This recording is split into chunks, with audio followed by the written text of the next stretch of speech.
Imagine you're sitting at your desk and you get thirsty. The most natural response is to get up, go to your shelf, grab a mug, and get some water. It requires very little thought overall. Maybe the hardest part is figuring out when you want to stop so that you can get up. And it might make our lives all easier if we had a robot do it for us. Unfortunately, it's a little bit more difficult for the robot to do the entire process of getting a mug than it is for us. And that's what I tried to address in this project. So let's start by looking at a quick simulation of my results. Here we see the EWA opening a cupboard door, reaching in, and you can see how far the EWA has to extend here just to get to the top and grab the mug, and then it pulls it out. It's a little wobbly, that's okay.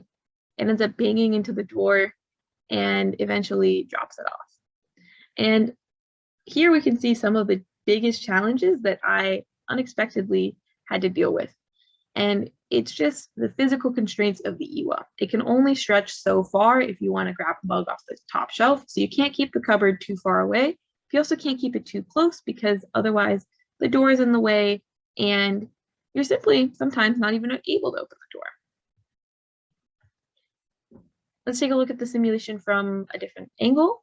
Here we can see the depth camera in a better view. And the depth camera was used in order to get a good look at the mug and select grasps. There's a lot of technical things that can go into a project like this, but I had two main technical contributions. First was motion planning. So I followed the route of constrained optimization, which means you'll pick key points, then interpolate, and then solve the optimization. And while this is really similar to what was done in the door opening pset that we were given, my contribution was primarily generalizing this code by utilizing the frames of the EWA and of the cupboard so that it was less specific to the situation, which means you could move the EWA and the cupboard anywhere in the scene and not have to change the code. As long as they're close enough and it's feasible to open it, you'll be able to open it. The next big technical contribution was for grasp selection. The biggest thing for me here was wiring the cameras, because without cameras, you wouldn't be able to see anything.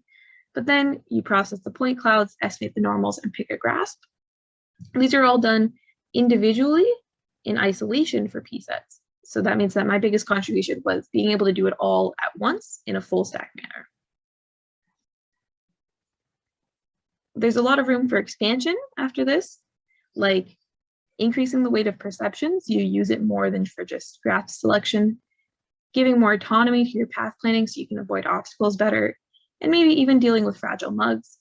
But all of this will be helpful when it comes to actually having a robot do all of your work for you.